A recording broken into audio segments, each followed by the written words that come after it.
All right, you ready? I am Lady Rain, and this is the Reader's Nook.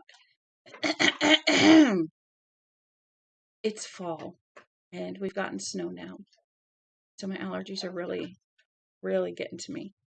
So I do apologize. Now, if you remember, they are getting ready to leave. They are leaving the free zone, and Larry, Glenn, Ralph, and Stu are leaving to head to Las Vegas. And as I'm reading this, I'm remembering parts of the movie, and I kind of use what they look like in the book and then combine it with what they look like in the movie for who played them, and it helps in my mind because I've watched The Stand. I love it. It's an awesome movie, at least in my opinion. So I think it's one of the better ones. So yeah, we're gonna see how they go. And we might finish this by the end of the week. We might finish it by the end of next week. We'll see how it goes. Chapter 60 of The Stand. She, being Fran, and Lucy, watched the undramatic start of their quest from the steps of Larry's house. The four of them stood there on the sidewalk for a moment. No packs, no bedrolls, no special equipment, as per instructions. They had all changed into heavy walking shoes. "Bye, Larry," Lucy said. Her face was shiny pale. "Remember, Stuart," Fran said. "Remember what you swore." "Yes, I'll remember." Glenn put his fingers into his mouth and whistled. Kojak, who had been investigating a sewer grating, came running. Now, it was funny because in the movie, Kojak was with them all the time. So when Glenn had left him behind, it kind of was like, oh, is he going to come back? And then he came back, and it was like, that is awesome. "Let's go then," Larry said. His face was as pale as Lucy's, his eyes unusually bright, almost glittery. "Before I lose my nerve." Stu blew a kiss through his closed fist, something he could not remember doing since the days when his mother saw him off to school on the school bus. Franny waved back. The tears were coming again, hot and burning. She did not let them fall. They began. They simply walked away. They were halfway down the block now, and somewhere a bird sang. The midday sun was warm and undramatic. They reached the end of the block. Stu turned and waved again. Larry also waved. Fran and Lucy waved back. They crossed the street. They were gone. Lucy almost looked sick with loss and fear. "Dear God," she said. "Let's go in," Fran said. "I want tea." They went inside. Fran put the teapot on. They began to wait. The four of them moved slowly southwest during the afternoon, not talking much. They were headed toward Golden, where they would camp their first night. They passed the burial sites, 3 of them now, and around 4 o'clock, when their shadows had begun to trail along behind them, and the heat had begun to sneak out of the day, they came to the township marker spotted beside the road at the southern edge of Boulder. For a moment, Stu had a feeling that all of them were on the verge of turning together and going back. Ahead of them was darkness and death. Behind them was a little warmth, a little love. Glenn took a bandana out of his back pocket, whipped it into a blue paisley rope, and tied it around his head. Chapter 43. The bold-headed sociologist dons his sweatband, he said hollowly. Kojak was up ahead, over the line into Golden, nosing his way happily through the splash of wildflowers. "Aw, man," Larry said, and his voice was almost a sob. "I feel like this is the end of everything." "Yes," Ralph said. "It do feel like that." "Anybody want to take 5? Glenn asked without much hope. "Come on," Stu said, smiling a little. "Do you dog faces want to live forever?" They went on, leaving Boulder behind them. By 9 that night, they were camped in Golden, half a mile from where Route 6 begins its twisting, turning course along Clear Creek and into the stone heart of the Rockies. None of them slept well that first night. Already, they felt far from home and under the shadow of death. The Stand. September 7th, 1990 to January 10th, 1991. This land is your land. This land is my land. Land from California to the New York Island. From the redwood forests to the Gulf Stream waters, this land was made for you and me. Woody Guthrie. Hey, Trash. What did old lady Semple say when you torched her pension check? Carly Yates. When the night has come and the land is dark and the moon is only light we'll see, I won't be afraid just as long as you stand by me. Ben E. King. That was used in the movie. I think that was Stand By Me that was used on.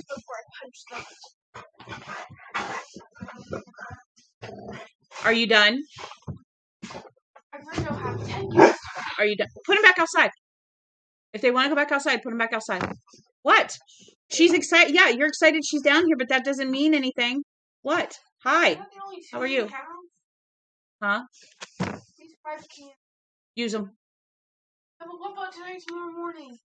We'll figure something out. I'll talk to your dad. Okay? We'll ask Dad. Cheap cans? Yeah, we'll ask Dad. He's going to be working tonight. They'll eat a little later than normal, but they'll be okay. We'll feed them that. Each of them, what, a half a can? Yeah, and I'm putting it into a bowl. All right. You might as well put some in Ladies, and she'll deal with it, or she will have somebody else eat it. Okay? All right. Book 3. Chapter 61. The dark man had set his guard posts all along the eastern border of Oregon. The largest was at Ontario, where I-80 crosses over from Idaho.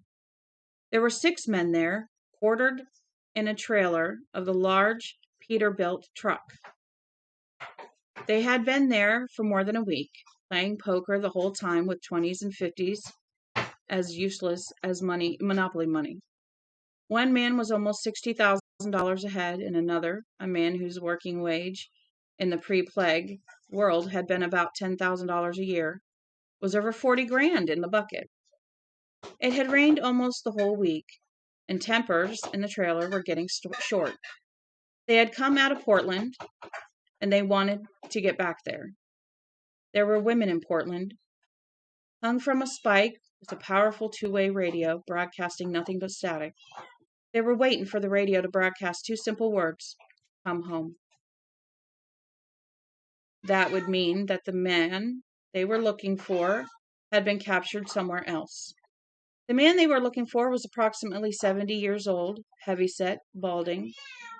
He wore glasses, and he was driving a white over blue four-wheel drive, either a Jeep or an International Harvester. He was to be killed when he was finally spotted. They were edgy and bored. The novelty of high-stakes poker for real money had worn off 2 days ago, even for the dullest of them. But not bored enough to just take off for Portland on their own. They had received their orders from the walking dude himself. And even after rain-induced cabin fever had set in, their terror of him remained. If they screwed the job up and he found out, God help them all. So they sat and played cards and watched by turns at the sight slit which had been carved through the side of the trailer's steel wall. I-80 was deserted in a dull, constant rain, but if the scout happened along, it would be seen and stopped. He's a spy from the other side, the walking dude had told them, that horrible grin wreathing his chops. Why it was so horrible none of them could have said. But when it turned your way, you felt as if your blood had turned to hot tomato soup in your veins. He's a spy, and we could welcome him in with open arms, show him everything, and send him back with no harm done. But I want him. I want them both. and we're going to send their heads back over the mountains before the snow flies. Let them chew on that all winter." And he bellowed hot laughter at the people he had gathered together in one of the conference rooms at the Portland Civic Center. They smiled back. But their smiles were cold and uneasy. Aloud, they might congratulate each other on having been singled out for such a responsibility.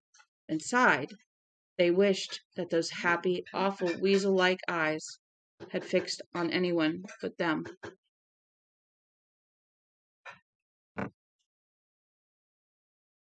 There was another large guard post, far south of Ontario, at Sheville. Here there were 4 men in a small house just off I-95, which meanders down toward the Ulver Desert, with its weird rock formations and its dark, sullen streams of water. Huh? Probably. The other posts were manned by pairs of men. She doesn't like to be seen, so that's by the hood. And there were even a dozen of them, ranging from the tiny town of Flora, just off Route 3, to less than 60 miles from the Washington border, all the way down to McDormand on the Oregon-Nevada border. Okay, hold on. U.S. map. My brain is not letting me see where all these are.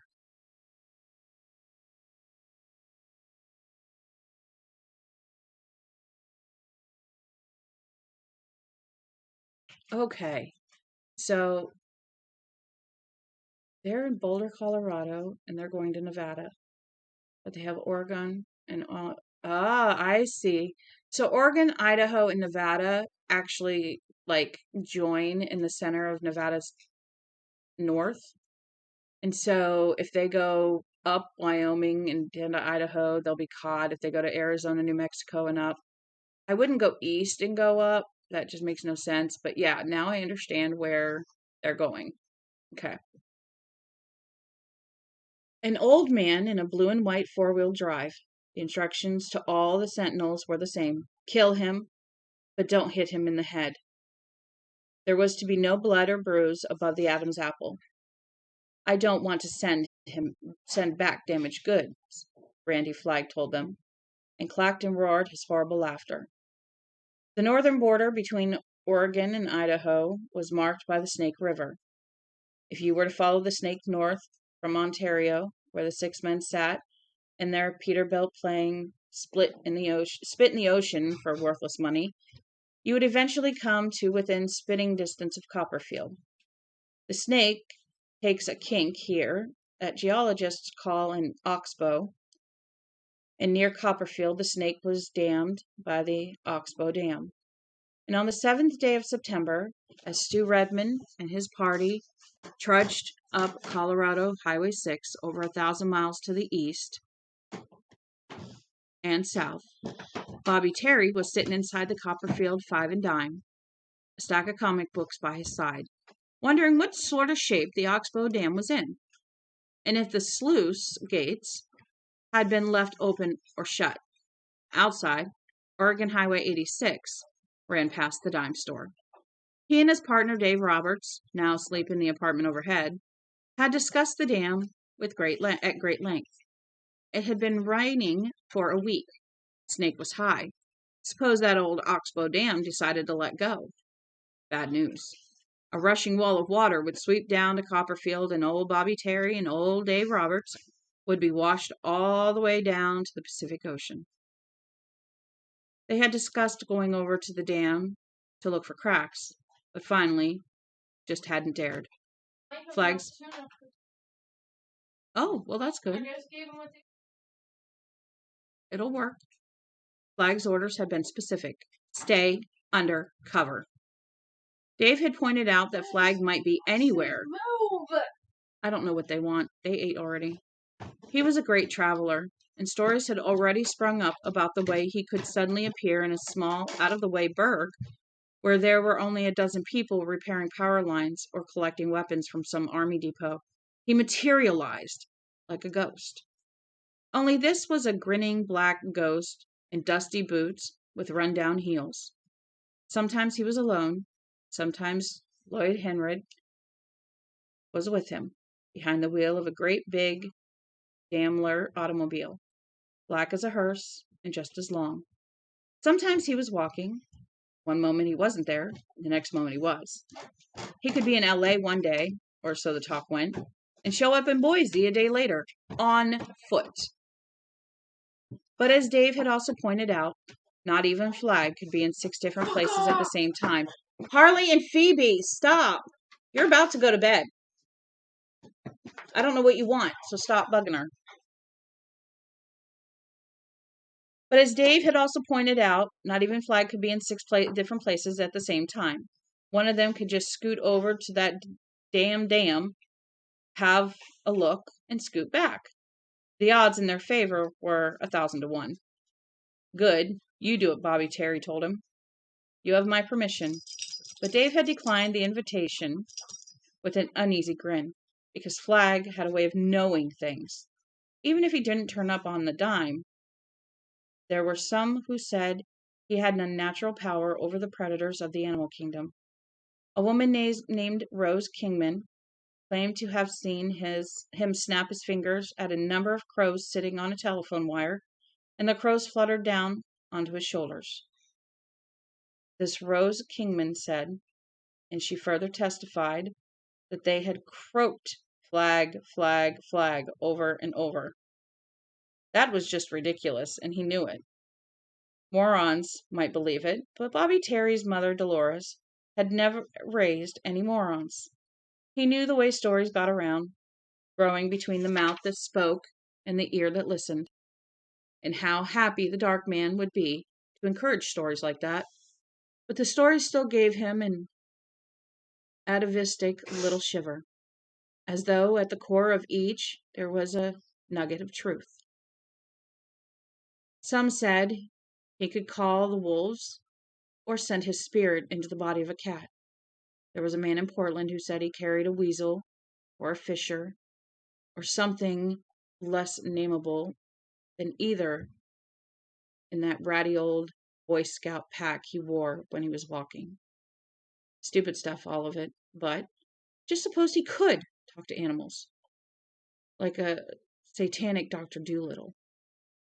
And suppose he and Dave walked out to look at the dam, in a direct contradiction to his orders, and was seen.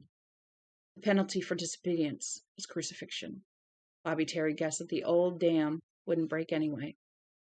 He shot a Kent out of his pack on the table and lit up, grimacing at the hot, dry taste. In another 6 months, none of the damn cigarettes would be smokable. Probably just as well. Fucking things were death anyway. He sighed and took another comic book off the stack. Some ridiculous fucking thing called Teenage Mutant Ninja Turtles. The Ninja Turtles were supposed to be heroes in a half shell. He threw Raphael, Donatello, and their numb-fuck buddies across the store, and the comic book they inhibited fluttered down in a tent shape on top of a cash register. It was things like the Teenage Mutant Ninja Turtles, he thought, that made you believe that the world was maybe just as well off destroyed. Hey, Teenage Mutant Ninja Turtles is cool. He picked up the next one, a Batman. There was a hero you could at least sort of believe in, and was just turning to the first page when he saw the Blue Scout go by out front, heading west. Its big tires splashed up muddy sheets of rainwater.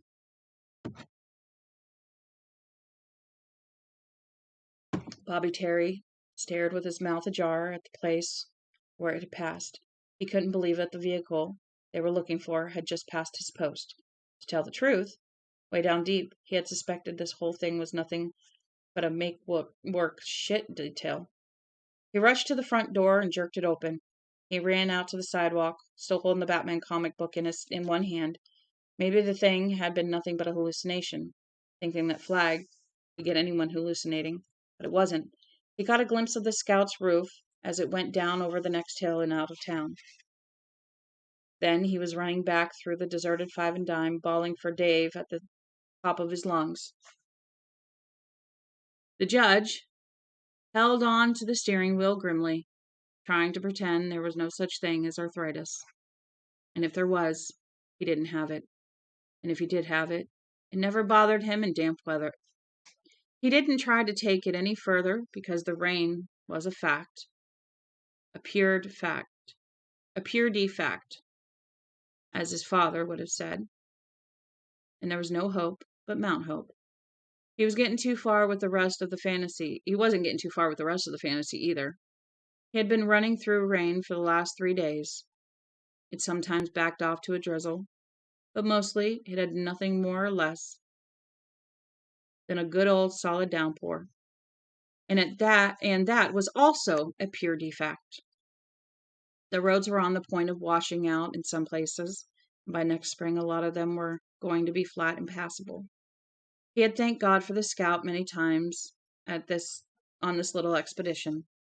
The first 3 days, struggling along I-80, had convinced him that he wasn't going to raise the West Coast before the year 2000 if he didn't get off onto secondary roads. The interstate had been eerily deserted for long stretches, and in places he had been able to weave in and out of stalled traffic in second gear. But too many times he had been forced to hook the Scout's winch onto some car's back bumper and yank it off the road to make himself a hole he could crawl through. By Rawlins, he'd had enough. He turned toward I-287, skirted the Great Divide Basin, and had camped 2 days later in Wyoming's northwest corner, east of Yellowstone. So Wyoming would be going from Colorado upward and then west. He was avoiding the Rockies. Up here, the roads were almost completely empty.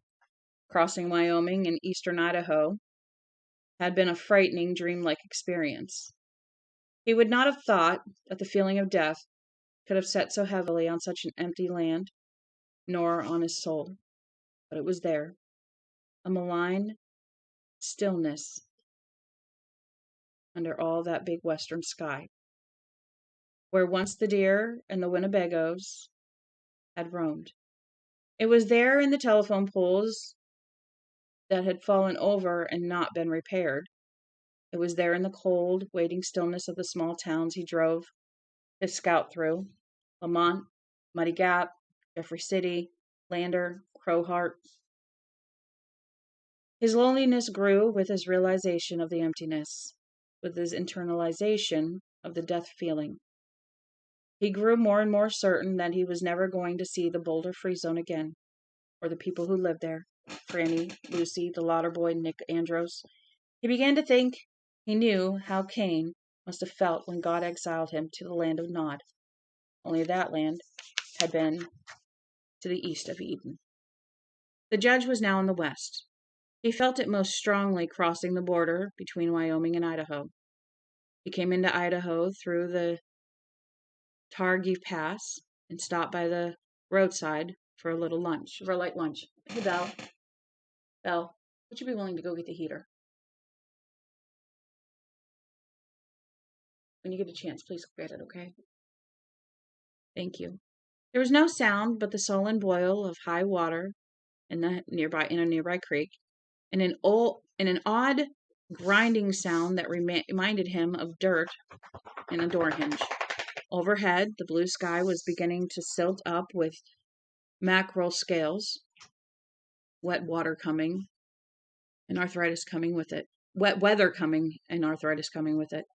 His arthritis had been very quiet so far, in spite of the exercise and the long hours of driving. And what was that grinding sound? When he had finished his lunch, he got his gerund out of the Scout and went down to the picnic area by the stream. It had been a pleasant place to eat in kindlier weather. There was a small grove of trees, several tables spotted among them, and hanging from one of the trees, his shoes almost touching the ground, was a hanged man. His head grotesquely cocked, his flesh nearly picked clean by the birds. The grinding, creaking sound was the rope slipping back and forth on the branch over which it had been looped. He was almost frayed through. That is how he had come to know he was in the West. That afternoon, around 4 o'clock, the first hesitant splashes of rain had struck the scout's windshield. It had been raining ever since. He reached Butte City 2 days later, and the pain in his fingers and knees had gotten so bad that he had stopped for a full day, holed up in a motel room. Stretched out on the motel bed in the great silence, hot towels wrapped around his hands and knees, reading Lapham's Law and Classes of Society. Judge Ferris looked like a weird cross between the ancient mariner and a Valley Forge survivor. Stocking up well on aspirin and brandy, he pushed on. Give me a second. I'm going to warm up my feet little by little. This carpet out here is so much plushier. Can't move my chair. He pushed on, patiently searching out secondary roads and putting the Scout in four-wheel drive and churning his muddy way around wrecks rather than using the winch when he could, so as to spare himself the necessary flexing and bending that came with attaching it. It was not always possible. Approaching the Salmon River Mountains on September 5th, 2 days ago, he had been forced to hook on to a large Contel telephone truck and hauled it 1.5 miles in reverse before the shoulder fell away on one side and he was able to dump the bastardly thing into the river for which he had no name. On the night of September 4th, one day before the Contel truck and 3 days before Bobby Terry spotted him passing through Copperfield, he had camped in New Meadows, and a rather unsettling thing happened. He had pulled in at the Ranchland Motel, got a key to one of the units in the office, and had found a bonus, a battery-operated heater, which he set up by the foot of his bed. Dusk had found him really warm and comfortable for the first time in a week. The heater put out a strong, mellow glow. He was stripped to his underwear shorts, propped up on the pillows, and reading about a case where an uneducated black woman from Brixton, Mississippi, had been sentenced to 10 years on a common shoplifting offense. The assistant DA, who had tried the case, and 3 of the jurors had been black. Lapham seemed to be pointing out that, tap, tap, tap at the window. The judge's old heart staggered in his chest. Lapham went flying. He grabbed for the gerund, leaning against the chair, and turned to the window, ready for anything. His cover story went flying through his mind, like jaw straws blown in the wind. This was it. They'd want to know who he was, where he came from. It was a crow. The judge relaxed, a little at a time, and managed a small shaken smile. Just a crow. It sat on the outer sill in the rain, its glossy feathers pasted together in a comic way, its little eyes looking through the dripping pane at one very old lawyer and the world's oldest amateur spy, lying in a motel bed in western Idaho, wearing nothing but boxer shorts with Los Angeles Lakers printed all over them in purple and gold. A heavy law book across his big belly. The crow seemed almost to grin at the sight. The judge relaxed all the way and grinned back. That's right, the joke's on me.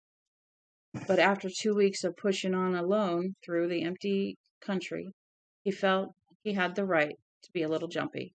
Tap, tap, tap. The crow tapping the pane of glass with his beak, tapping as he had tapped before. The judge's smile faltered a bit. There was something in the way the crow was looking at him that he didn't quite like. It still seemed almost to grin, but he could have sworn it was a contemptuous grin, a kind of sneer. Tap, tap, tap. Like the raven that had flown in to roost on the bust of Pallas. When will I find out the things they need to know?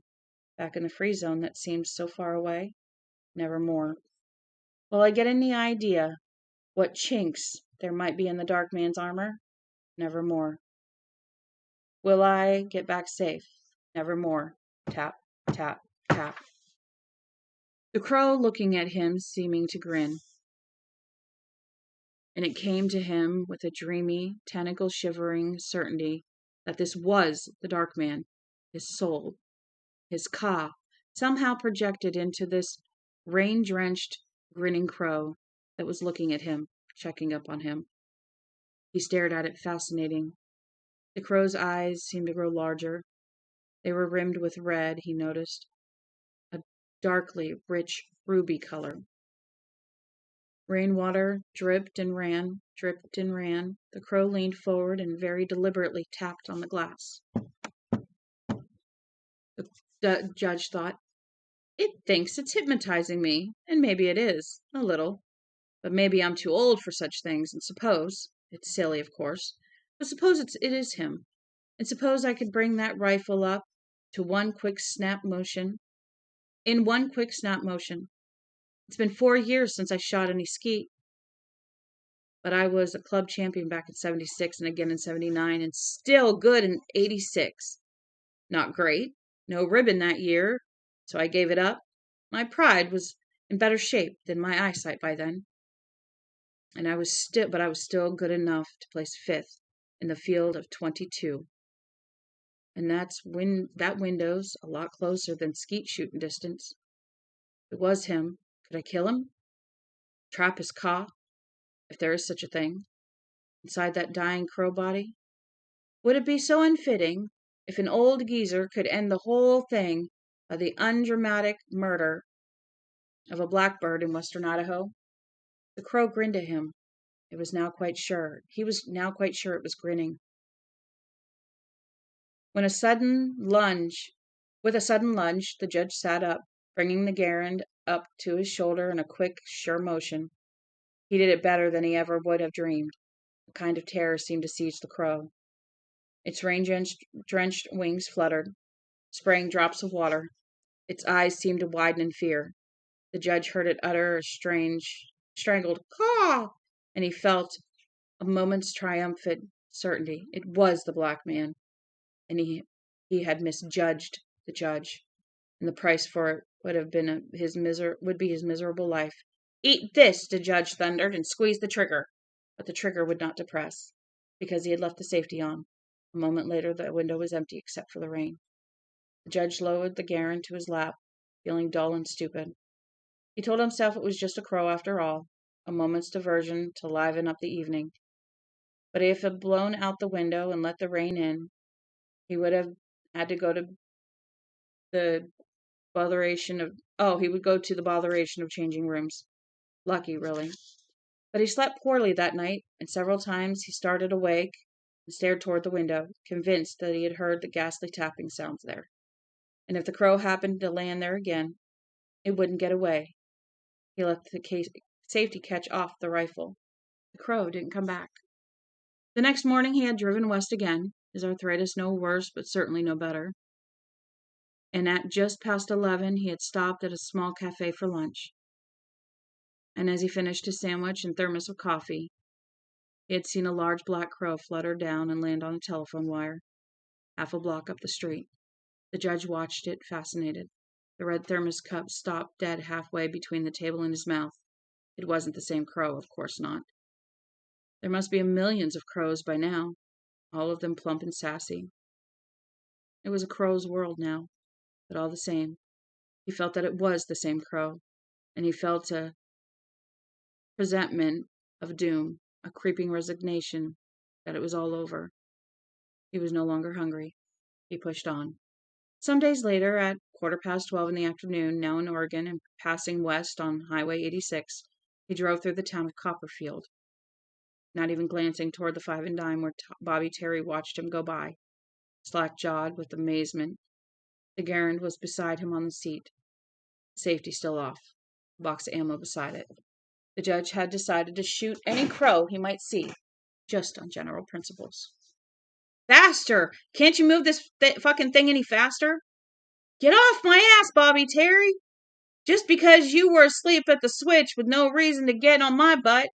Dave Roberts was behind the wheel of the Willys International that had been parked nose out in the alley beside the Five and Dime. By the time Bobby Terry had gotten Dave awake and up and dressed, the old geezer and the scout had gotten a 10-minute start on them. The rain was coming down hard, and visibility was poor. Bobby Terry was holding a Winchester across his lap. There was a .45 Colt tucked in his belt. Dave, who was wearing cowboy boots, jeans, a yellow foul weather slicker, and nothing else, glanced over at him. "You keep squeezing that trigger of that rifle, and you're going to blow a hole right through your door, Bobby Terry." "You just catch him," Bobby Terry said. He muttered to himself. "The guts. Got to shoot him in the guts. Doesn't mark the head. Right. Stop talking to yourself. People will talk to themselves, play with themselves. That's what I think." "Where is he?" Bobby Terry asked. "We'll get him, unless you dreamed the whole thing. I wouldn't want to be in your shoes if you did, brother." "I didn't. It was that scout." "Well, what if he turned off?" "Turns off where?" Dave asked. "There's nothing but farm roads all the way to the interstate. He couldn't get 50 feet up one of them without getting into the mud up to the fender to his fenders, four-wheel drive and all." "Relax, Bobby Terry."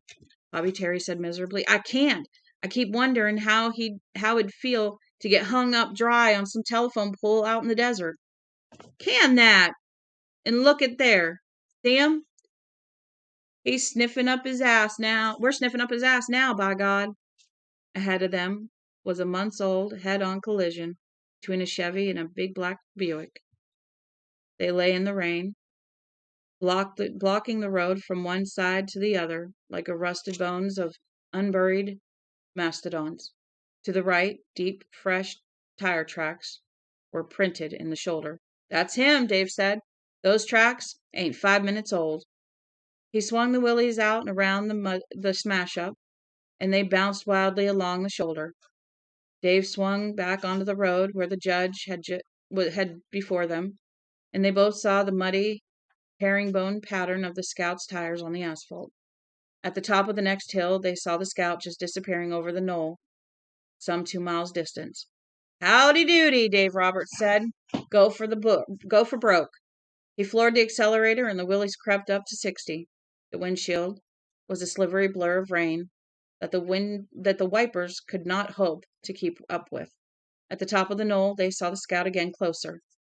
Dave yanked out his headlight switch and began to work the dimmer switch with his foot.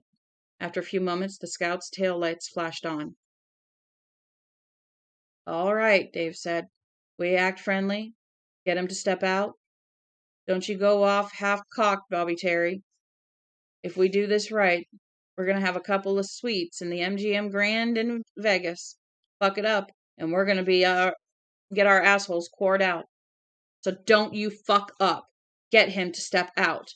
"My God, why couldn't he have come through Robinette?" Bobby Terry whined. His hands were locked on the Winchester. Dave whacked at one of them.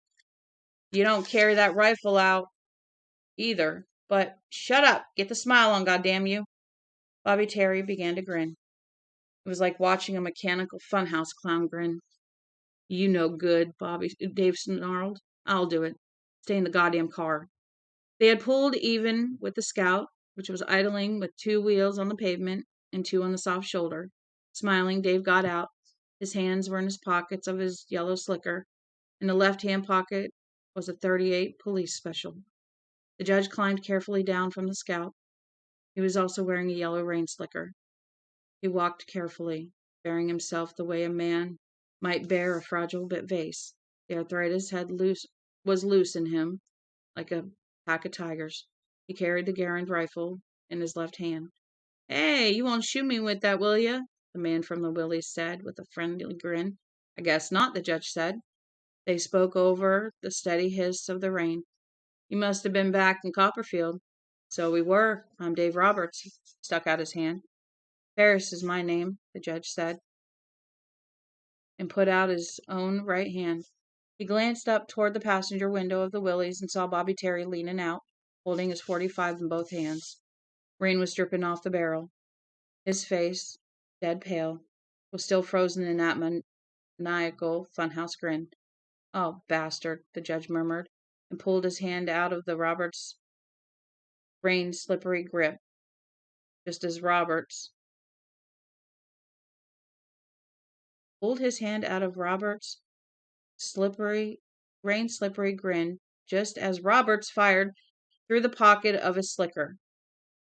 The bullet plowed through the judge's midsection, just below the stomach, flattening, spinning, mushrooming, coming out to the right of the spine, leaving an exit hole the size of a tea saucer. The Garand fell from his hand onto the road, and he was driven back into the Scout's open driver's side door. None of them noticed the crow that had fluttered down to the telephone wire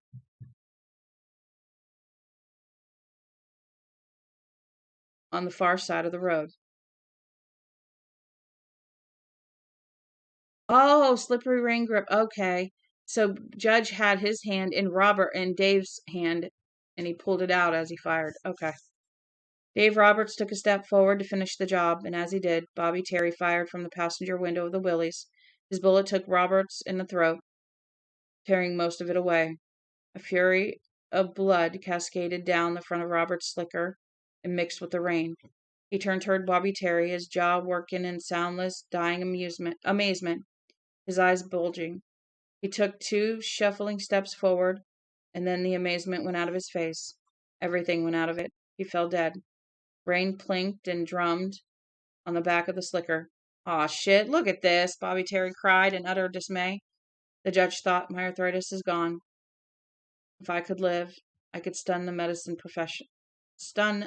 profession. The cure for arthritis is a bullet in the guts. Oh, dear God. They were laying for me. Did Flagg tell them? He must have. Jesus help whoever else the committee sent over here. The Garand was lying on the road. He bent for it, feeling his guts trying to run right out of his body. Strange feeling. Not very pleasant. Never mind, he got hold of the gun. Was the safety off? Yes. He began to bring it up. It seemed to weigh 1,000 pounds. Bobby Terry ripped his stunned gaze away from Dave at last, just in time to see the judge preparing to shoot. The judge was sitting on the road. His slicker was red with blood from chest to hem. He had settled the barrel of the Garand on his knee. Bobby snapped a shot and missed. The Garand went off with a giant thunderclap, and jagged glass sprayed Bobby Terry's face. He screamed, sure, he was dead. Then he saw that the left half of the windshield was gone and understood that he was still in the running. The judge was ponderously correcting his aim, swiveling the Garand perhaps 2 degrees on his knee. Bobby Terry, his nerves entirely shot now, fired 3 times in rapid succession. The first bullet sprang a hole through the side of the Scout's cab. The second struck the judge above the right eye. The .45 is a large gun, and at close range it does large, unpleasant things. This bullet took off most of the top of the judge's skull and hurled it back into the Scout. His head tilted back radically, and Bobby Terry's third bullet struck the judge a 1/4 of an inch below his lower lip, exploding his teeth into his mouth, where he aspirated them with his final breath. His chin and jawbone disintegrated. His finger squeezed the Garand's trigger in a dying convulsion, and the bullet went wild into the white, rainy sky. Silence descended. Rain drummed on the roofs of the Scout and the Willys, on the slickers of the 2 dead men. It was the only sound until the crow took off from the telephone wire with a raucous caw that startled Bobby Terry out of his daze. He got slowly down from the passenger seat, still clutching the smoking .45. I did it, he said confidently to the rain. Killed his ass. You better believe it. Chewed out at the OK Corral. Fucking A right. Old Bobby Terry just killed him as dead as you'd wanted. But with the dawning horror, he realized that it wasn't the judge's ass he'd killed after all. The judge had died leaning back into the Scout. Now Bobby Terry grabbed the lapels of his slicker and yanked him forward, staring at what remained of the judge's features. There was really nothing left but his nose, to tell the truth. That wasn't in such hot shape either. It could have been anyone. And this is the picture of this chapter that was drawn. Okay?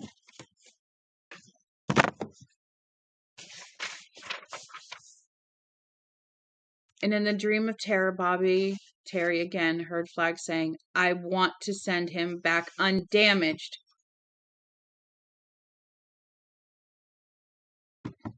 Holy God, this could be anyone.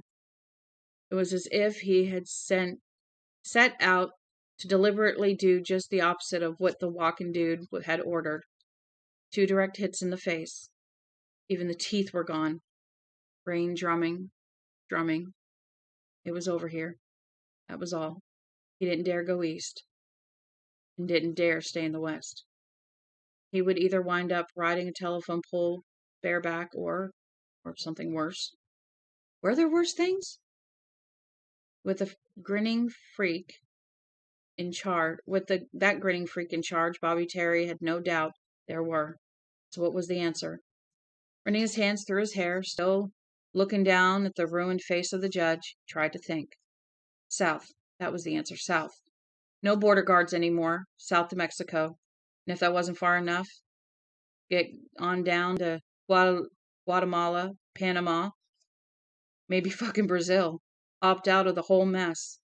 No more east, no more west. Just Bobby Terry, safe and as far away from the walking dude as his old boogie shoes could carry. A new sound in the rainy afternoon. Bobby Terry's head jerked up. The rain, yes, making its steel drum sound on the cabs of the 2 vehicles, and the grumbling of the 2 idling motors, and a strange clocking sound, like run-down boot heels hammering swiftly along the secondary road. Macadam. No, Bobby Terry whispered. He began to turn around. The clocking sound was speeding up. A fast walk, a trot, a jog, run, sprint, and Bobby Terry got all the way around too late. He was coming. Flagg was coming like some terrible horror monster out of the scariest picture ever made. The dark man's cheeks were flushed with jolly color.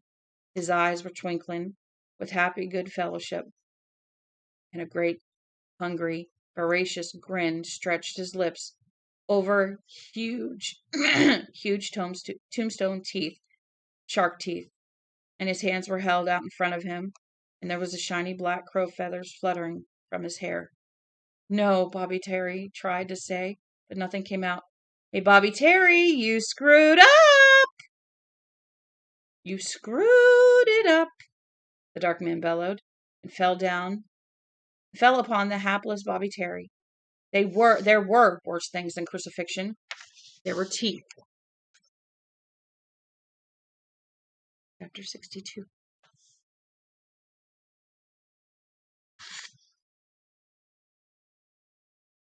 Dana Jurgens lay naked in the huge double bed, listening to the steady hiss of water coming from the shower, and looked up at her reflection in the big circular ceiling mirror, which was the exact shape and size of the bed it reflected. She thought that the female body always looks its best when it is flat on its back, stretched out, the tummy pulled flat, the breast naturally upright without the vertical drag of gravity to pull them down. It was 93 in the morning, September 8th. The judge had been dead about 18 hours. Bobby Terry considerably less, unfortunately for him. The shower ran on and on. There's a man with the cleanliness compulsion, she thought. I wonder what happened to him that makes him want to shower for half an hour at a stretch. Her mind turned back to the judge. Who would have figured that? In his own way, it was a damned brilliant idea. Who would have suspected an old man? Well, Flagg had, it seemed. Somehow he had known when, and approximately where. A picket line had been set up all the way along the Idaho-Oregon border, with orders to kill him. But the job had been botched somehow. Since supper time last night, the upper echelon here in Las Vegas had been walking around with pasted faces and downcast eyes. Whitney Horgan, who was one damned fine cook, had served something that looked like dog food and was too burned to taste like much of anything. The judge was dead, but something had gone wrong. She got up, walked to the window, and looked out over the desert. She saw two big Las Vegas high school buses trundling west on US 95 in the hot sunshine, headed out toward the Indian Springs Air Base, where, she knew, a daily seminar in the art and craft of jet planes went on. There were over a dozen people in the West who knew how to fly, but by great good luck for the free zone, none of them were checked out for the National Guard jets in Indian Springs. But they were learning. Oh my, yes. What was most important for her right now about the judge's demise was that they had known when they had no business knowing. Was there a spy of their own back in the free zone? That was possible, she supposed. Spying was a game two could play at. But Susan Stern had told her that the decision to send spies into the West had been strictly a committee thing, and she doubted very much if any of those 7 were in the flag bag. Mother Abigail would have known if one of the committee had turned rotten, for one thing. Dana was sure of that. Sure of it. They left a very unappetizing alternative. Flagg himself had just known. Dana had been in Las Vegas 8 days as of today, and as far as she could tell, she was a fully accepted member of the community. She had already accumulated enough information about the operation over here to scare the living Jesus out of everyone back in Boulder. It would only take the news about the jet plane training program to do that. But the thing that frightened her the most personally was the way people turned away from you if you mentioned Flagg's name. The way they pretended they hadn't heard. Some of them would cross their fingers or genuflect. Genuflect? Mm-hmm. We're going to say genuflect. Or make the sign of the evil eye behind one cupped hand. He was a great there, not there. All right, we're going to look up this word.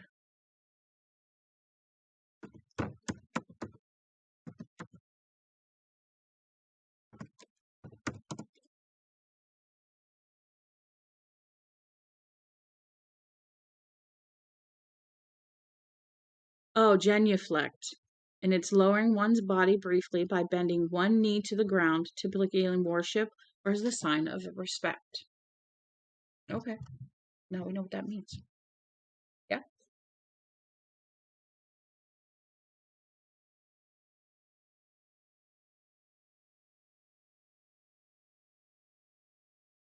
Belle, would you do me a favor? Go check on Lady, please. Yeah, Dad said he thinks she just got sick. Will you please go check her? Thank you. That was by day. By night, if you would sit quietly by the cub bar of the guard, or the silly slipper room at the cash box, you heard stories about him, the beginning of myth. They talked slowly, haltingly, not looking at each other, drinking bottles of beer mostly.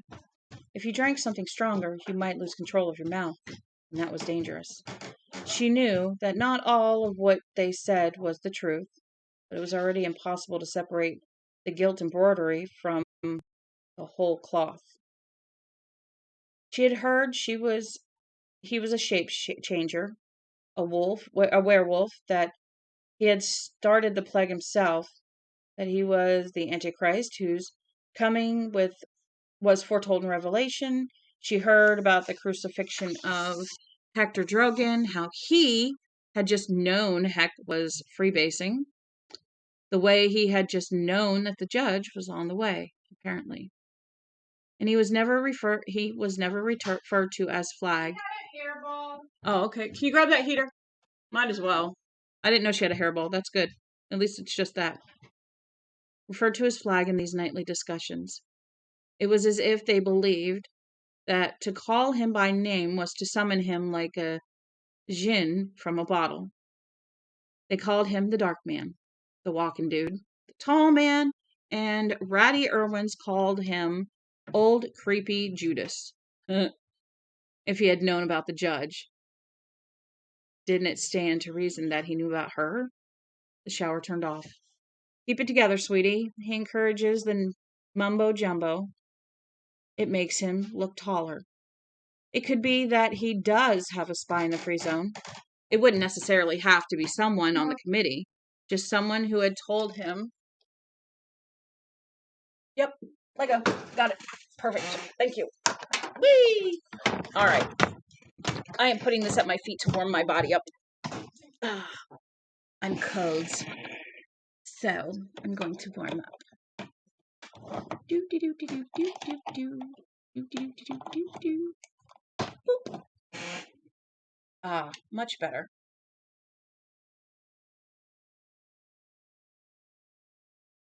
There. Now I will warm up and not be so cold. There. Now. Keep it together, sweetie. He encourages the mumbo jumbo. It makes him look taller. It could be that he does have a spy in the free zone. It wouldn't necessarily have to be someone on the committee. Just someone who told him Judge Ferris wasn't the defector type. You shouldn't walk around like that with no clothes on, sweet bums. You'd get me horny all over again. She turned toward him, her smile rich and inviting, thinking that she would like to take him downstairs to the kitchen and stuff that thing he was so damn proud of into Whitney Horgan's industrial meat grinder. Why do you think I was walking around with no clothes on? He looked at his watch. Well, we got maybe 40 minutes. His penis was already beginning to make twitching movements, like a divining rod, Dana thought with sour amusement. Well, come on then. He came toward her, and she pointed at his chest. Take that thing off. It gives me the creeps. Lloyd Henrid looked down at the amulet, dark teardrop marked with a single red flaw, slipped it off. He put it on the night table, and the fine linked chain made a hissing sound. Better? All kinds of better. She held out her arms. A moment later, he was on top of her. A moment after that, he was thrusting into her. You like that, he panted. You like the way that feels, sweetie.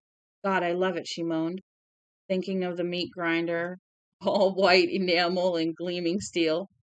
What? I said I love it, she screamed. She faked an orgasm shortly after that, tossing her hips wildly, crying out. He came seconds later. She had shared Lloyd's bed for 4 days now, and had his rhythms timed almost perfectly.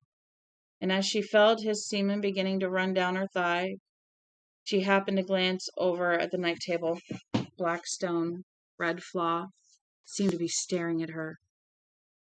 She had a sudden horrible feeling that it was staring at her, that it was his eye, with its contact lens of humanity removed, staring at her as the eye of Sauron would stare at Frodo from the dark fastness of Boromir in Mordor, where the shadows lie.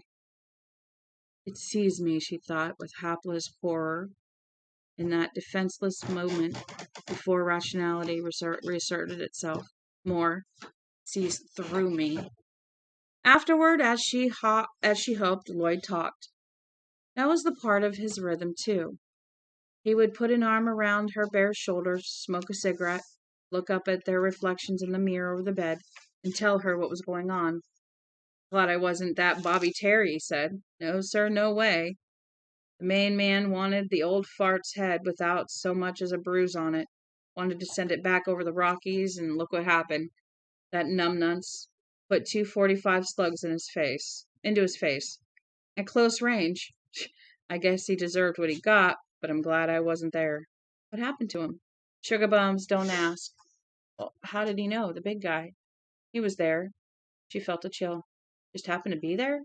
Yeah, he just happens to be anywhere that there's trouble.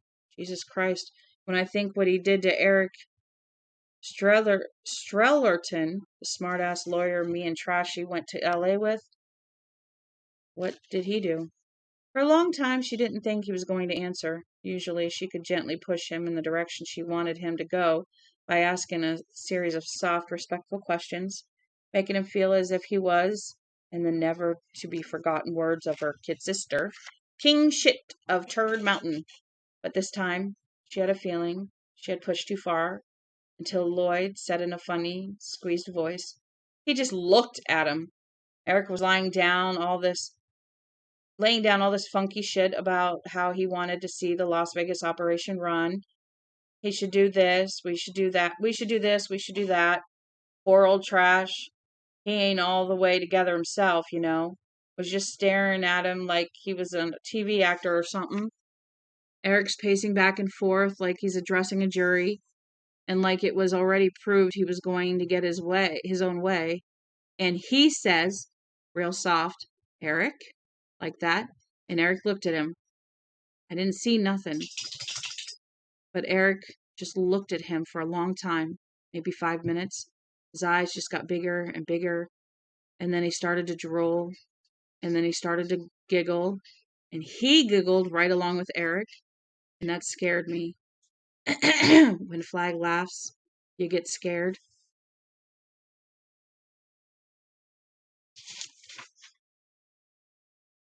Okay. But Eric just kept right on giggling, and then he said, when you go back, drop him off in the Mojave. And that's what we did. For all I know, Eric's wandering around out there right now. He looked at Eric for 5 minutes and drove him out of his mind.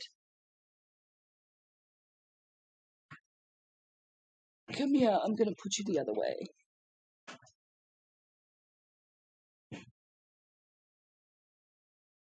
There, let's see if that works. He took a large drag of his cigarette and crushed it out. Then he slung his arm around her. Why are you talking about bad shit like that? I don't know. How's it going out in Indian Springs? Lloyd brightened. The Indian Springs project was his baby. Good, real good. We're going to have 3 guys checked out on the Skyhawk planes by the 1st of October, maybe sooner. Hank Rawson really looks great. And that trash can man, he's a fucking genius. About some things, he's not too bright. But when it comes to weapons, he's incredible. She had met Trash Can Man twice. Both times she had felt a chill slip over her when his strange, muddy eyes happened to light upon her, and a palpable sense of relief when his eyes passed on. It was obvious that many of the others, Lloyd, Hank Rawson, Ronnie Sykes, the Rat Man, saw him as a kind of mascot, a good luck charm. One of his arms was a horrid mess of flesh, healed, burnt tissue, and she remembered something peculiar that had happened 2 nights ago. Hank Rawson had been talking. He put a cigarette in his mouth, struck a match, and finished what he was saying before lighting the cigarette and shaking out the match. Dana saw the trash can man's eyes honed in on the match flame. The way his breathing seemed to stop. It was as if his whole being had focused on the tiny flame. It was like watching a starving man contemplate a 9-course dinner. Then Hawk shook out the match and dropped the blackened stub into the ashtray. The moment had ended. He's good with weapons? She asked Lloyd. He's great with them. The Skyhawks have underwing missiles, air to ground strikes. Weird how they name all of that shit, isn't it?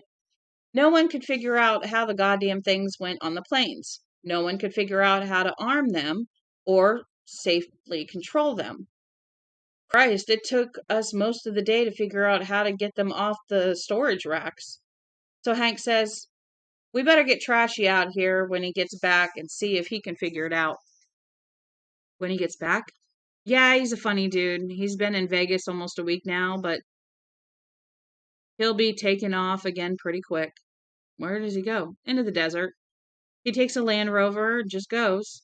He's a strange guy, I tell you. In his way, Trash is almost as strange as the big guy himself. West of here, there's nothing but empty desert and God-forsaken waste. I ought to know. I did time way up west in a hellhole called Brownsville Station. I don't know how he lives out there, but he does. He looks for new toys, and he always comes back with a few. About a week after him and me got back from LA, he brought back a pile of Army machine guns with laser sights. Never miss machine guns, Hawk calls them. This time, it was teller mines, contact mines, fragment mines, and a canister of Perithian. He said he found a whole stockpile of Perithian. Also, enough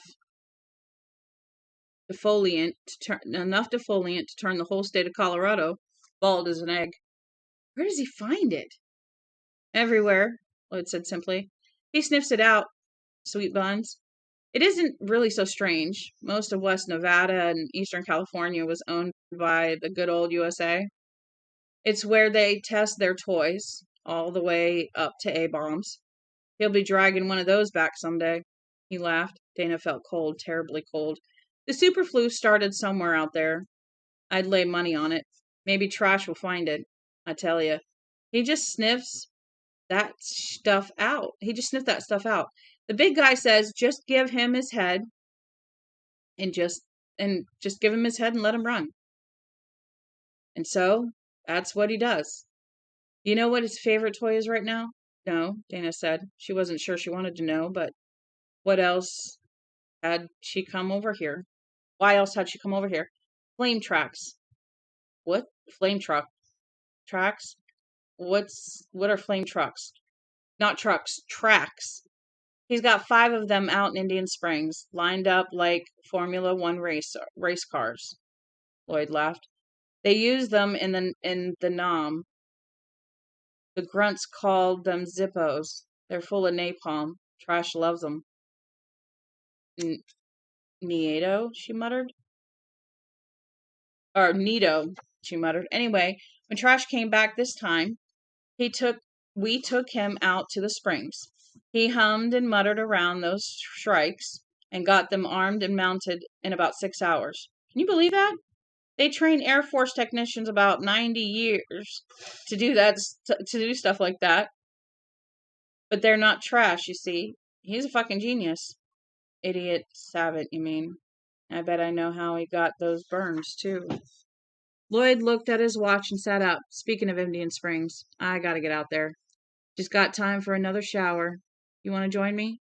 Not this time. She got dressed after the shower began to run again. So far, she had always managed to get dressed and undressed with him out of the room, and that was the way she intended to keep it. She strapped the clip of her to her forearm and slid the switchblade knife into its spring-loaded clasp. A quick twist of the wrist would deliver all 10 inches of it into her hand. Well, she thought as she slipped into her blouse, a girl has to have some secrets. During the afternoon, she was on the street lamp maintenance crew.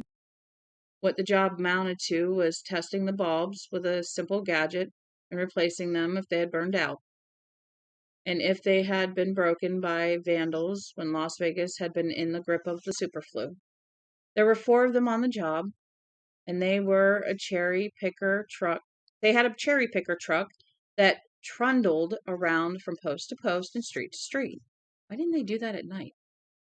Late that afternoon, Dana was up in the cherry picker removing the plexiglass hood from one of the street lamps and musing on how much she likes the people she was working with, particularly Jenny Engstrom, a tough and beautiful ex-nightclub dancer who was now running the cherry picker's controls. She was the type of girl Dana would have wanted to be for her best friend, and it confused her that Jenny was over here, on the dark man's side. It confused her so much that she didn't dare ask Jenny for an explanation. The others were also okay. She thought that Vegas was had a rather larger proportion of stupids than the zone, but none of them wore fangs, and they didn't turn into bats at moonrise. There were also people who worked much harder than she remembered the people in the zone working. In the free zone, she saw people idling in the parks at all hours of the day, and there were people who decided to break for lunch from noon until 2. That sort of thing didn't happen over here. From 8 a.m. to 5 p.m., everybody was working, either in Indian Springs or on the maintenance crews here in town. And school had started again. There were about 20 kids in Vegas, ages ranging from 4, that was Danny McCarthy, the pet of everyone in town, known as Dinny, up to 15. They had found 2 people with teaching certificates, and class went on 5 days a week. Lloyd, who had quit school after repeating his junior year for the 3rd time, was very proud of the educational opportunities they were being provided. The pharmacies were open and unguarded. People came and went all the time, but they took away nothing heavier than a bottle of aspirin or Gelisil. There was no drug problem in the West. Anyone who had seen what happened to Hector Drogan knew what the penalty for a habit was. There was no Rich Moffats either. Everyone was friendly and straight, and it was wise to drink nothing stronger than bottled beer. Germany in 38, she thought. The Nazis. Oh, they're charming people, very athletic. They don't go to the nightclubs. The nightclubs are for the tourists. What do? They make clocks. Was it a fair comparison? Dana wondered uneasily, thinking of Jenny Ergstrom, who she liked so much. She didn't know, but she thought that maybe it was. She tested the bulb in the hood of the light standard. It was bad. She removed it, set it carefully between her feet, and got the last fresh one. Good, it was near the end of the day. She glanced down and froze. People were coming back from the bus stop, headed home from Indian Springs. All of them were glancing up casually, the way a group of people always glance up at someone high in the air. A circus for free syndrome. That face looking up at her. That wide, smiling, wandering face. Dear sweet Jesus in heaven, is that Tom Collin? A dribble of salt, stinging sweat ran into her eye, doubling her vision. When she wiped it away, the face was gone. The people from the bus stop were halfway down the street, swinging their lunch buckets, talking and joking. Dana gazed at the one she thought might be Tom, but from the rear, it was hard to tell. Tom? Would they send Tom? Surely not. That was so crazy. It was almost sane. But she just couldn't believe it. Hey, Jurgens, Jenny called up brassily. Did you fall asleep up there, or are you just playing with yourself? Dana leaned over the cherry picker's low railing and looked down at Jenny's upturned face. Gave her the finger. Jenny laughed. Dana went back to her street lamp bulb, struggling to snap it in. And by the time she had it right, it was time to knock off for the day. On the ride back to the garage, she was quiet and preoccupied. Quiet enough for Jenny to comment on it. She's got nothing to say, I guess, Dana told her with a half smile. It couldn't have been Tom, could it? Wake up, God damn it, wake up, you bitch!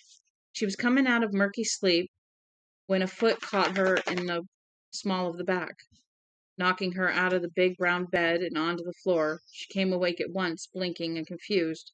Lloyd was there, looking down at her with cold anger. Whitney Horgan, Ken DeMont, Ace High, Jenny, only Jenny's usually open face was now blank and cold. No answer. Dana got up on her knees, dimly aware of her nakedness, more aware of the cold circles of faces looking down at her. The expression on Lloyd's face was that of a man who had been betrayed and had discovered the betrayal. Am I dreaming this? Get the fuck dressed, you lying spine bitch. Okay, so it is no dream. She felt a sinking terror in her stomach that seemed almost preordained. They had known about the judge, and now they knew about her. He had told them. She glanced at the clock on the night table. It was 3:45 in the morning. The hour of the secret police, she thought.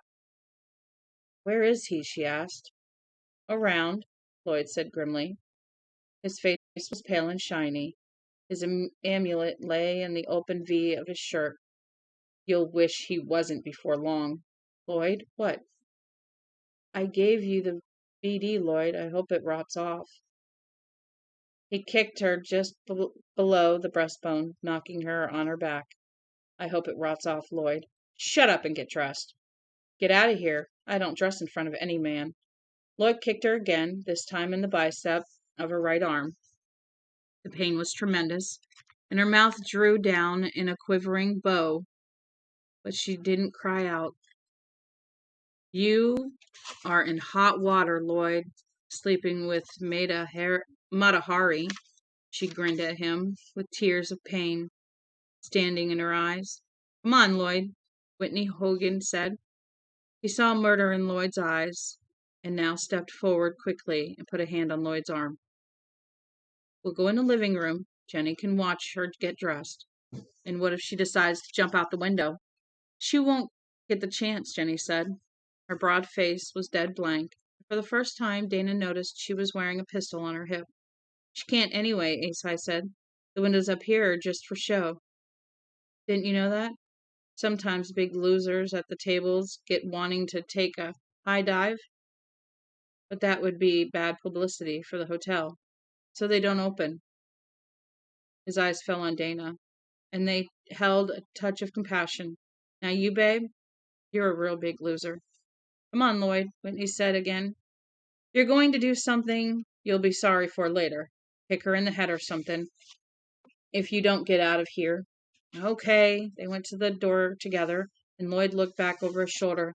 He's gonna make it bad for you, you bitch. You were the crappiest lover I ever had, Lloyd, she said sweetly. He tried to lunge back at her, but Whitney and Ken DeMont held him back and drew him through the doorway.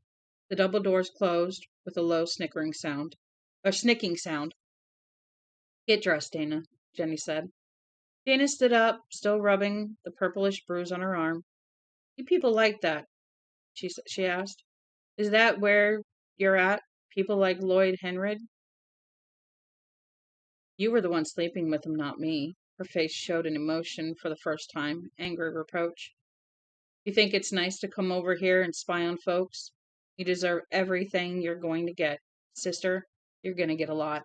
I was sleeping with him for a reason. She drew on her panties. And I was spying for a reason. Why don't you just shut up? Dana turned and looked at Jenny. What do you think they're doing here, girl? Why do you think they're learning to fly those jets out in Indian Springs? Those Shrike missiles. Do you think they're so Flagg can win a girl a Cupid doll at the country fair? Jenny pressed her lips together tightly. That is none of my business. Will it be none of your business if they use the jets to fly over the Rockies next spring and missile to wipe out everyone living there? I hope they do. It's us or you people. That's what he says. And I believe him. They believed Hitler too. But you don't believe him.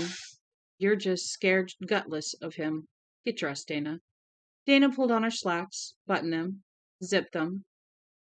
Then she put her hand to her mouth. I think I'm going to throw up. Oh, God. Clenching her long-sleeved blouse to her hand, she turned and ran to the bathroom and locked the door. She made loud, wrenching noises. What? Phoebe's up! Phoebe!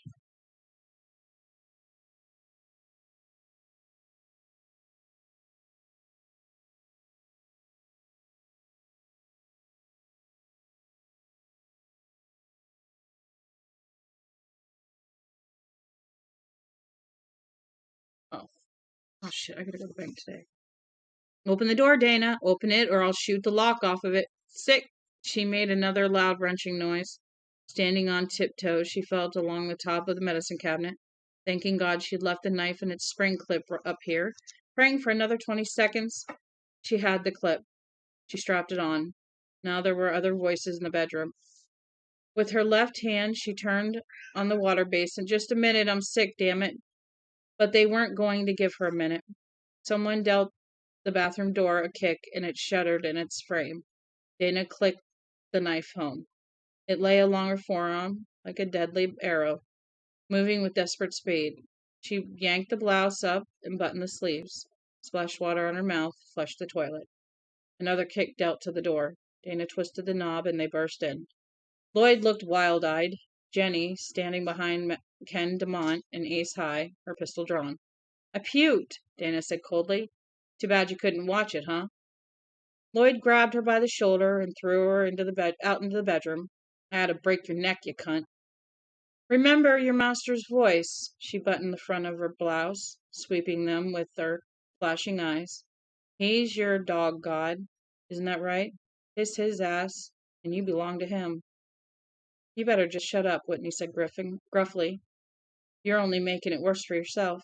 She looked at Jenny, unable to understand how the opening smile, body day girl could have changed into this blank-faced night thing. "Don't you see that he's getting ready to start it all over again?" she asked them desperately. "The killing, the shooting, the plague." "He's the biggest and the strongest," Whitney said with curious gentleness.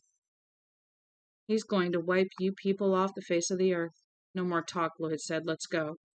They moved to take her arms, but she stepped away, holding her arms across her body, and shook her head. "I'll walk," she said. The casino was deserted except for a number of men with rifles, sitting or standing by the doors. They seemed to find interesting things to look at on the walls, the ceilings, and the bare gaming tables as the elevator doors opened and Lloyd's party stepped out, herding Dana along. She was taken to the gate at the end of the rank of cashier's windows. Lloyd opened it with a small key, and they stepped through. She was herded quickly through an arena that looked like a bank. There were adding machines, wastebaskets full of paper tapes, jars of rubber bands and paper clips, computer screens, now gray and blank, cashier's windows ajar. Money had spilled out some of them and lay on the tile floors. Most of the bills were 50s and 100s. At the rear of the cashier's area, Whitney opened another door and Dana was led down a carpeted hallway to an empty receptionist's office. Tastefully decorated. Free-form white desk of a tasteful secretary who had died, coughing and hacking up great green gobbets of phlegm some months ago. Picture on the wall that looked like a Klee print, a mellow light brown shag rug, the antechamber to the seat of power. Fear trickled into the hollows of her body like cold water, stiffening her up, making her feel awkward. Lloyd leaned over the desk and flicked the toggle switch there. Dana saw that he was sweating lightly. "We have her, RF." She felt hysterical laughter bubbling up inside her and was helpless to stop it. Not that she cared. "RF? RF? Oh, that's good. Ready when you are, CB." She went off into the gale of giggles, and suddenly Jenny slapped her. "Shut up," she hissed. "You don't know what you're in for." "Oh, I know," Dana said, looking at her. "You and the rest, you're the ones who don't know." A voice came out of the intercom, warm and pleased and cheerful. "Very good, Lloyd. Thanks. Send her in, please." "Alone?" "Yes, indeed." There was an indulgent chuckle as the intercom cut off. Dana felt her mouth dry up at the sound of it. Lloyd turned around. A lot of sweat now, standing out on his forehead in large drops, and running down his thin cheeks like tears. You heard him go on. She folded her arms below her breasts, keeping the knife turned inward. "Suppose I decline? I'll drag you in." "Look at you, Lloyd. You're so scared you couldn't drag a mongrel puppy in there." She looked at the others. "You're all scared. Jenny, you're practically making in your pants." "Not good for your complexion, dear, or your pants." "Stop it, you filthy sneak," Jenny whispered. I was never scared like that in the free zone," Dana said. I felt good over there. I came over here because I wanted that good feeling to stay on. It was nothing more political than that. You had to think it over. Maybe he sells fear because he's got nothing else to sell. Ma'am, Whitney said apologetically, I'd sure like to listen to the rest of your sermon, but the man is waiting. I'm sorry, but you either got to say amen and go through that door on your own, or I'll drag you. You can tell your tale to him once you get in there. If you can find enough spit to talk with, that is. But until then, you're our responsibility. And the odd thing is, she thought, he sounds genuinely sorry. Too bad he's also so genuinely scared. You won't have to do that. She forced her feet to get started, and then it was a little easier. She was going to her death. She was quite sure of it. If so, let it be so. She had the knife, for him first, if she could, and then for herself if necessary. She thought, my name is Roberta Jurgens, and I am afraid, but I have been afraid before. All he can take from me is what I would have to give up someday anyhow, my life. I will not let him break me down. I will not let him make me less than I am. If I can possibly help it, I will die. I want to die well, and I am going to have what I want. She turned the knob and stepped through into the inner office and into the presence of Randall Flagg. The room was large and mostly bare. The desk had been shoved up against the far wall, the executive swivel chair pinned behind it. The pictures were covered with drop cloths. The lights were off. Across the room, a drape had been pulled back to uncover the window wall of glass that looked out on the desert. Dana thought she had never seen such a sterile and uninviting vista in her life. Overhead was a moon like a small, highly polished silver coin. It was nearly full. Standing there, looking out, was the shape of a man. He continued to look out long after she had entered, indifferently presenting her his back before he turned. How long does it take a man to turn around? 2, maybe 3 seconds at the most? But to Dana, it seemed like the dark man went on turning forever, showing more and more of himself, like the very moon he had been watching. She became a child again, struck dumb by the dreadful curiosity of great fear. For a moment she was caught entirely in the web of his attraction, his glamour, and she was sure that when the turn was completed, unknown eons from now, she would be staring into the face of her dreams. A Gothic cowled monk, his hood shaped around total darkness, a negative man with no face. She would see and then go mad. Then he was looking at her, walking forward, smiling warmly, and her first shocked thought was, why, he's my age. Randy Flagg's hair was dark, tousled. His face was handsome and ruddy, as if he spent much time out in the desert wind. His features were mobile and sensitive, and his eyes danced with high glee, the eyes of a small child, with a momentous and wonderful secret surprise. Dana, he said, hi. Hello, she said. She could say no more. She had thought she was prepared for anything, but she hadn't been prepared for this. Her mind had been knocked reeling to the mat. He was smiling at her confusion. Then he spread his hands as if in apology. He was wearing a faded paisley shirt with a frayed collar, pegged jeans, and a very old pair of cowboy boots with run-down heels. What did you expect? A vampire? His smile broadened, almost demanding that she smile back. Skin turner. What have they been telling you about me? They're afraid, she said. Lloyd was sweating like a pig. His smile was still demanding an answering smile, and it took her all effort of will to deny him that. She had been kicked out of bed on his orders, brought here to what? Confess? Tell everything she knew about the free zone? She couldn't believe there was That much he didn't already know. Lloyd, Flagg said, and laughed ruefully. Lloyd went through a rather bitter experience in Phoenix when the flu was raging. He doesn't like to talk about it. I rescued him from death, and his smile grew even more disarming, if that was possible. And from a fate worse than death in the population is the popular idiom, I believe.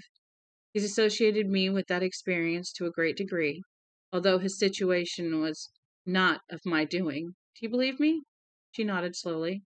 She did believe him, and found herself wondering if Lloyd's constant showering had something to do with his rather bitter experience in Phoenix. She also found herself feeling an emotion she never would have expected in connection with Lloyd Henrid, pity. Good. Sit down, dear. She looked around doubtfully. On the floor? The floor will be fine. We have to talk truth. Liars sit in chairs, so we'll eschew them. We'll sit as though we were friends on the opposite sides of a campfire. Sit, girl. His eyes positively sparkled with suppressed mirth, and his sighs seemed to bellow with laughter barely held in. He sat down and crossed his legs, and then looked up at her appealingly, his expression seeming to say, "You're not going to let me sit alone on the floor with this ridiculous of this ridiculous office, are you?" For a moment's debate, she did sit down. After a moment's debate, she did sit down. She crossed her legs and put her hands lightly on her knees. She could feel the comforting weight of the knife in its spring clip. "You were sent over here to spy out the land, dear," he said. "Is that an accurate description of the situation?" "Yes." There was no use denying it. "And you know what usually befalls spies in the time of war?" "Yes." His smile broadened like sunshine. "Then isn't it lucky we're not at war, your people and mine?" She looked at him, totally surprised. "But we're not, you know," he said, and quite sincerely. "But you—" A thousand confused thoughts spun in her head. Indian Springs, the Shrikes, trash can man with the defoliant and his zippos, the way the conversation always veered when this man's name or presence came into conversation, and the lawyer, Eric Strellerton, wandering in the Mojave with his brains burned out. All he did was look at him. "Have we attacked your free zone, so-called? Made any warlike move at all against you over there?" "No, but—" "And have you attacked us?" "Of course not." "No. And we have no plans in that direction. Look." He suddenly held up his right hand and curled it into a two. Looking through it, she could see the desert beyond the window wall. "The great western desert," he cried. "The big piss-all. Nevada, Arizona, New Mexico, California. A smattering of my people are in Washington, around the Seattle area, and Portland, Oregon. A fistful each in Idaho and New Mexico. We're too scattered to even think about taking a census for a year or more. We're much more vulnerable than your zone. The free zone is like a highly organized hive or commune. We are nothing but a confederacy, with me as the titular head. There's room for both of us. There will still be room for both of us in 2190. That's if the babies live. Something we won't know about here for at least another 5 months. And if they do, and humanity continues, let our grandfathers fight it out. And if they have a bone to pick, or their grandfathers. But what in God's name do we have to fight about? Nothing, she muttered. Her throat was dry. She felt dazed. Something else. Was it hope? She was looking into his eyes. She could not seem to tear her gaze away, and she didn't want to. She wasn't going mad. He wasn't driving her mad at all. He was a very reasonable man. There are no economic reasons for us to fight. No technological ones either. Our politics are a bit different. But there is a very minor thing with the Rockies between us. But that is a very minor thing with the Rockies between us. He's hypnotizing me. With a huge effort, she dragged her eyes away from his and looked out over his shoulder at the moon. Flagg's smile faded a bit, and the shadow of irritation seemed to cross his features. Or had she imagined it? When she looked back, more wearily this time, he was smiling gently at her again. You had the judge killed, she said harshly. You want something from me, and when you get it, you'll have me killed too. He looked at her patiently. There were pickets all along the Idaho-Oregon border, and they were looking for Judge Ferris, that is true, but not to kill him. Their orders were to bring him to me. I was in Portland until yesterday. I wanted to talk to him, as I'm now talking to you, dear. Calmly, reasonably, sanely. Two of my pickets spotted him in Copperfield, Oregon. He came out shooting, mortally wounding one of my men and killing the other outright. The wounded man killed the judge before he himself died. I'm sorry about the way it came out. More sorry than you know or understand. His eyes darkened, and about that she believed him, but probably not the way he wanted her to believe him. And she felt that coldness again. That's not the way they tell it here. Believe them or believe me, dear, but remember, I give them their orders. He was persuasive, goddamn persuasive. He seemed nearly harmless, but that wasn't exactly true, was it? The feeling only came from seeing that he was a man, or something that looked like a man. There was enough relief in just that to turn her into something like silly putty. He had a presence, and a politician's knack of knocking all your best arguments into a cocked hat. But he did it in a way she found very disturbing. If you don't mean war, why the jets and all the other stuff you've got out in Indian Springs? Defensive measures, he said promptly. We're doing similar things at Searles Lake in California and at Edwards Air Force Base. There's another group at the Atomic Reaction on Yakima Ridge in Washington. Your folks will be doing the same thing, if they're not already. Dana shook her head very slowly. When I left the zone, they were still trying to get the electric lights working again.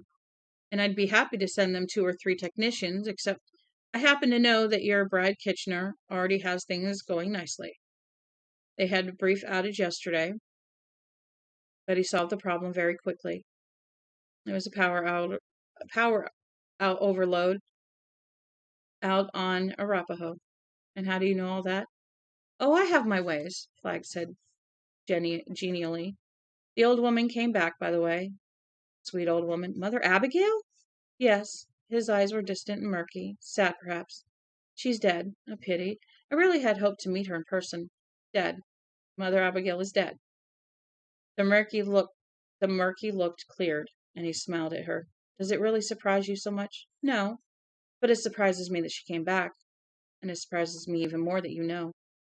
She came back to die. Did she say anything? For just a moment, Flagg's mask of genial composure slipped, showing black and angry bafflement. No, I thought she might speak, but she died in a coma. Are you sure? His smile reappeared, radiant as the summer sun burning off ground fog. Never mind her, Dana. Let's talk of more pleasant things, such as your return to the zone. I'm sure you'd rather be there than here. I have something for you to take back. He reached into his shirt, removed a cameos bag, and took 3 service station maps from it. He handed them to Dana, who looked at them with growing bewilderment. They showed the 7 western states. Certain areas were shadowed in red. The hand-lettered key at the bottom of each map identified them as the area where population had again begun to spring up. You want me to take these? Yes. I know where your people are. I want you to know where mine are, as a gesture of good faith and friendship. And when you get back, I want you to tell them this, that Flagg means them no harm. Flagg's people mean them no harm. Tell them not to send any more spies. If they want to send people over here, have them call it a diplomatic mission, or exchange students, or any damn thing, but have them come openly. Will you tell them that? She felt dazed, punchy. Sure, I'll tell them, but that's all. He lifted his open, empty palms again. She saw something and leaned forward, unsettled. What are you looking at? There was an edge in his voice. Nothing. But she had seen, and she knew from the narrow expression on his face that he knew she had. There were no lines on Flagg's palms. They were as smooth and blank as the skin on an infant's stomach. No lifeline, no love line, no rings, bracelets, or loops. Just blank. They looked at each other for what seemed a very long time. Then Flagg bounced to his feet and went toward the desk. Dana also rose. She had actually begun to believe that he might let her go. He sat on the edge of the desk and drew the intercom toward him. I'll tell Lloyd to have the oil and plugs and points changed on your cycle, he said. I'll also tell him to have it gassed up. No more worries about gas or oil shortages now, eh? Plenty for all. Although there was a day, I remember it, and probably you do too, Dana, when it seemed as if the whole world might go up in a series of nuclear fireballs over a lack of premium unleaded gasoline. He shook his head. People were very, very stupid. He thumbed a button in the intercom. Lloyd? Yeah, right here. Will you have Dana's bike gassed and tuned up and left in front of the hotel? She's going to be leaving us. Yes. Flagg clicked off. Well, that's it, dear. I can just go? Yes, ma'am. It's been my pleasure. He lifted his hand to the door, palm side down. She went to the door. Her hand had barely brushed the knob when he said, There's one more thing. One very minor thing. Dana turned to look at him. He was grinning at her. It was a friendly grin, but for a flashing second she was reminded of a huge black mastiff, its tongue lolling over white spiked teeth that could rip off an arm as if it was a dish rag. What's that? There's one more of your people over here, Flagg said. His smile widened. Who might that be? How in the world would I know? Dana asked. And her mind flashed. Tom Cullen. Could it really have been him? Oh, come now, dear. I thought we had it all straightened out.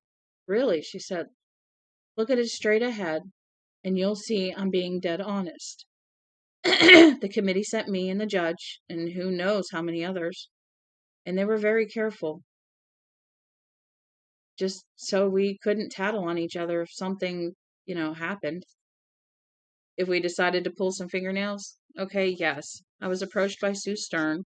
I guess Larry Underwood, he's on the committee too. Oh, I know who Mr. Underwood is. Yes, well, I'd guess he'd ask the judge, but as for anyone else, she shook her head. It could be anyone, or anyone's. For all I knew, each of the 7 committee members were responsible for recruiting one spy. Yes, that could be, but it isn't. There's only one, and you know who it is. His grin widened yet more, and now it began to frighten her. It was not a natural thing. It began to remind her of dead fish, polluted water, the surface of the moon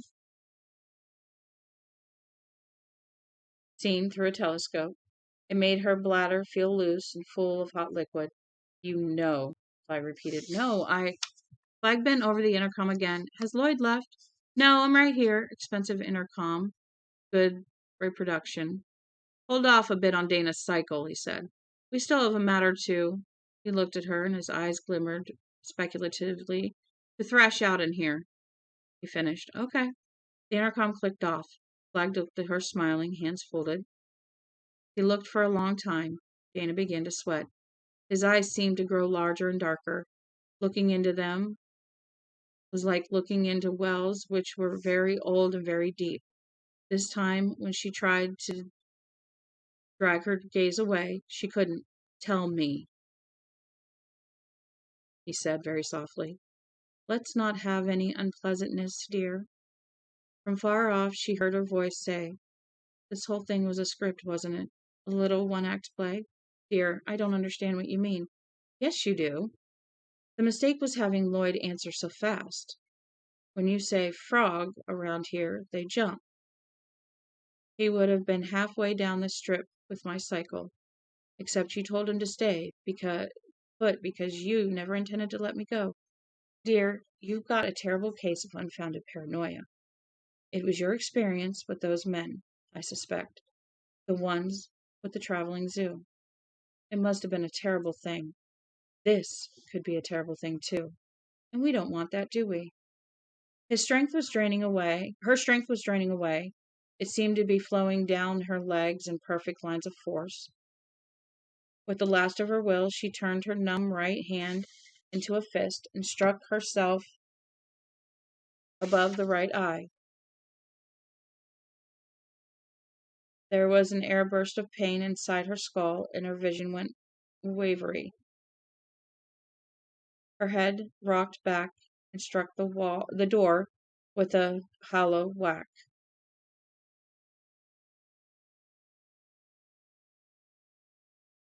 Her gaze snapped away from his, and she felt her will returning and her strength to resist. "Oh, you're good," she said raggedly. "You know who it is," he said. He got off the desk and began to walk toward her. "You know, and you're going to tell me. Punching yourself in the head won't help, dear." "How come you don't know?" she cried at him. "You knew about the judge, and you knew about me. How come you don't know about—" His hands descended on her shoulders with terrible power, and they were cold as marble. "Who?" "I don't know." She shook He shook her like a rag doll, his face grinning and fierce and terrible. His hands were cold, but his face gave off the baking oven heat of a desert. "You know, tell me who." "Why don't you know?" "Because I can't see it," he roared, and flung her across the room. She went in a boneless, rolling heap, and when she saw the searchlight of his face bearing down upon her in the gloom, her bladder let go, spreading warmth down her legs. Soft and helpless face of reason was gone. Randy Flagg was gone. She was with the walking dude now, the tall man, the big guy, God help her. "You tell," he said. "You tell me what I want to know."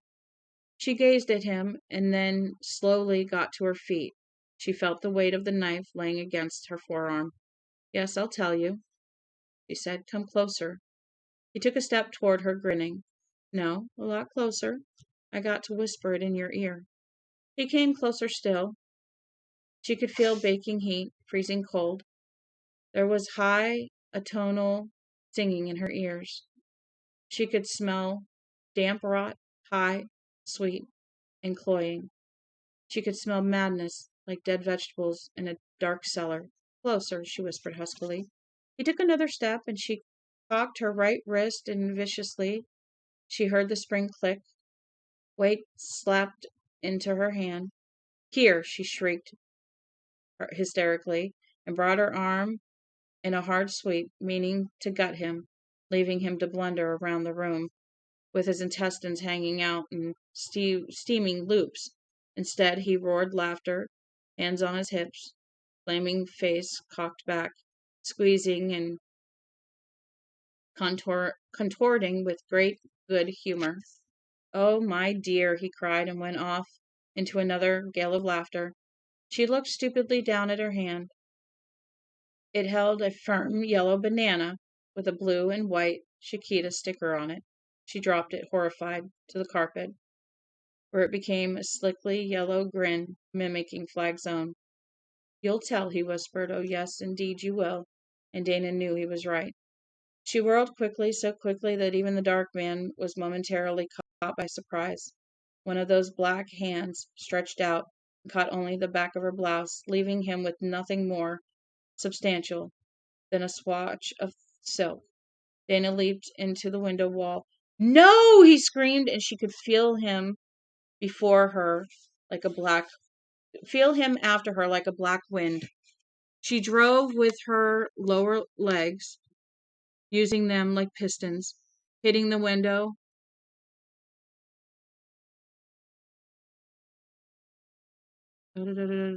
hitting the window with the top of her head. There was a dull flat cracking sound, and she saw amazingly thick hunks of glass fall out into the employees' parking lot. Twisting cracks, like lods of quicksilver, ran out from her point of impact. Momentum carried her halfway through the hole, and it was there that she lodged, bleeding. She felt his hands on her shoulders and wondered how long it would take him to make her tell. An hour, 2. She suspected she was dying now, and that was not good enough. It was Tom I saw, and you can't feel him, or whatever it is you do, because he's different. He was dragging her back in. She killed herself by simply wiping her hand viciously around to the right. Simply whipping her head viciously around to the right. A razor-sharp jag of glass plunged deep into her throat. Another slipped into her right eye. Her body went stiff for a moment, and her hands beat against the glass. Her hands beat against the glass. Then she went limp. What the dark man dragged back into the office was only a bleeding sack. She had gone, perhaps in triumph. Bellowing his rage, Flagg kicked her. The yielding, indifferent movement of her body enraged him further. He began to kick her around the room, bellowing, snarling. Sparks began to jump from his hair.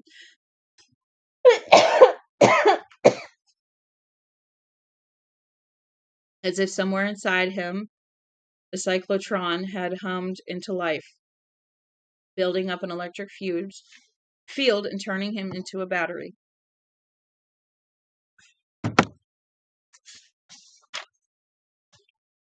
We only have a couple more pages. We're going to keep going. His eyes blazed with dark fire. He bellowed and kicked and bellowed. Outside, Lloyd and the others grew pale. They looked at each other. At last, it was more than they could stand. Jenny, Ken, Whitney, they drifted away, and their curdled milk faces were set in the careful expressions of people who hear nothing and want to go right on hearing it. Only Lloyd waited, not because he wanted to, but because he knew it was expected of him, and at last Flagg called him in. He was sitting on the wide desk, his legs crossed, his hands on the knees of his jeans. He was looking over Lloyd's head, out into space. There was a draft, and Lloyd saw that the window wall was smashed in the middle. The jagged edges of the hole were sticky with blood. Resting on the floor was a huddled, vaguely human form wrapped in a drape. "Get rid of that," Flagg said. "Okay." His voice fell to a husky whisper. "Should I take the head?" "Take the whole damn thing to the east of town and douse it in gasoline and burn it. Do you hear me? Burn it! You burn the fucking thing." "All right, Flagg." "Yes," Flagg said benignly. Trembling, cotton-mouthed, nearly grunting with terror, Lloyd struggled to pick up the bulky object. The underside was sticky. It made a U in his arms, slithered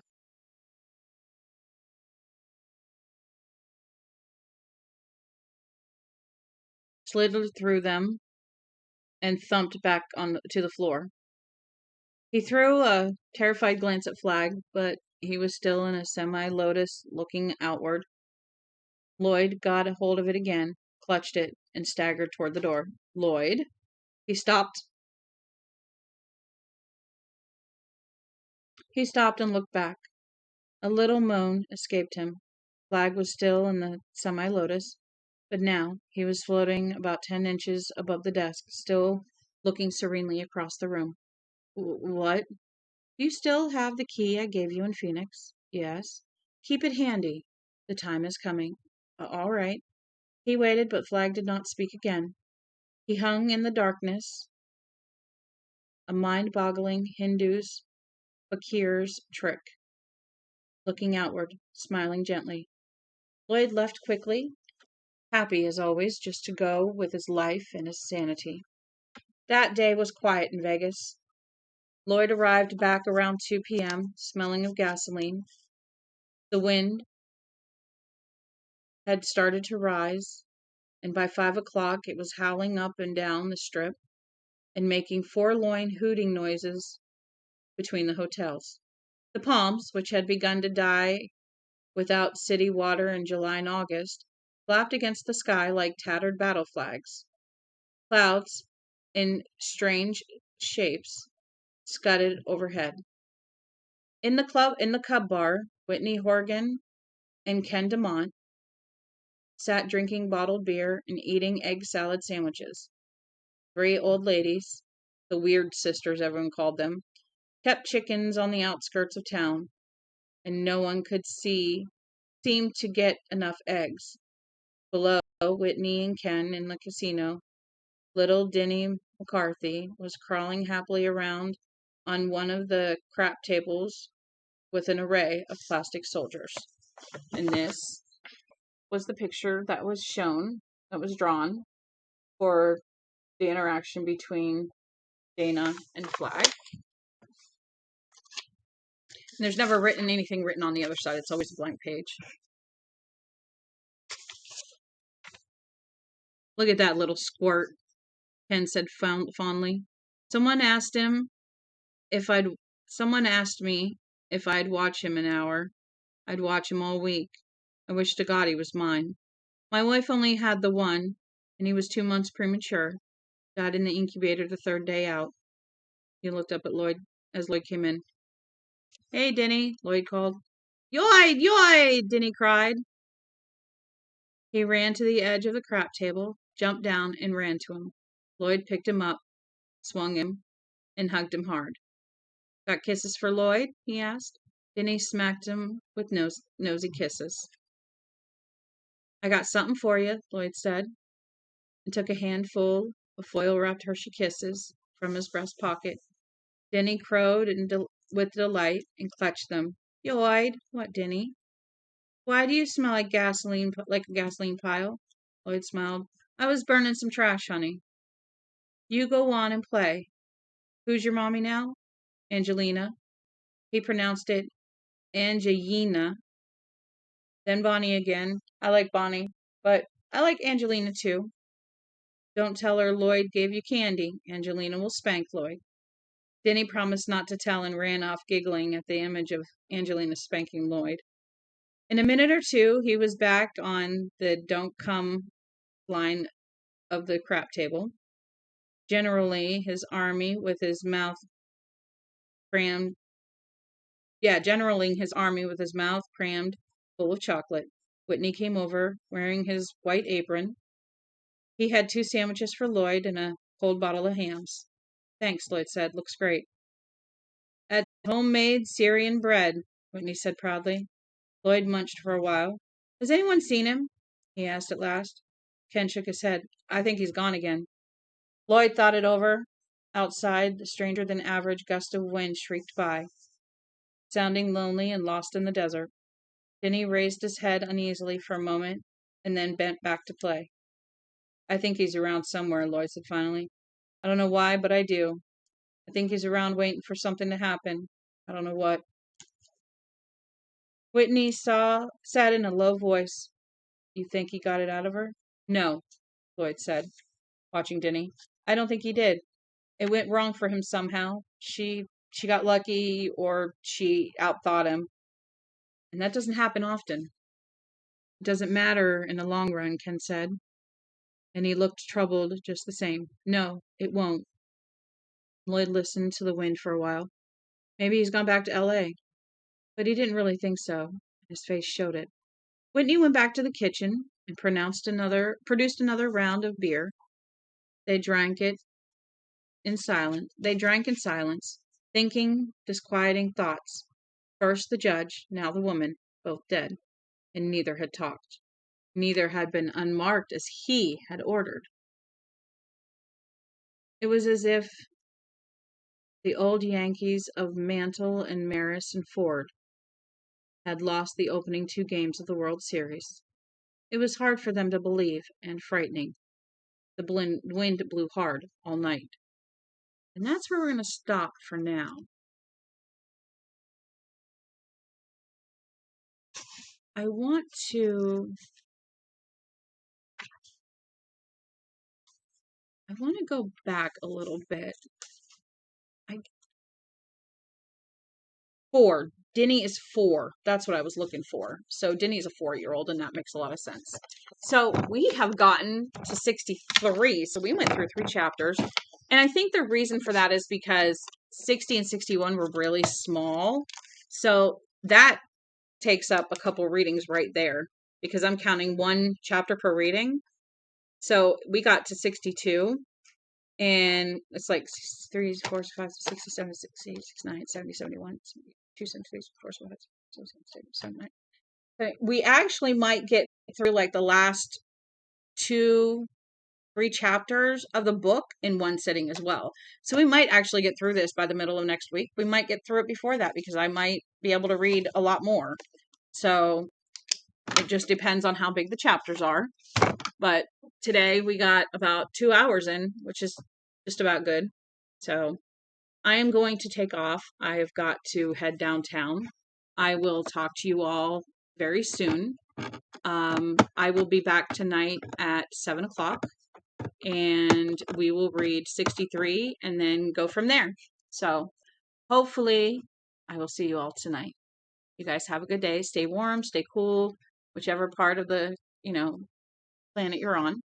And yeah, so hopefully you guys enjoyed that reading, and I will talk to you later. Love y'all. Bye.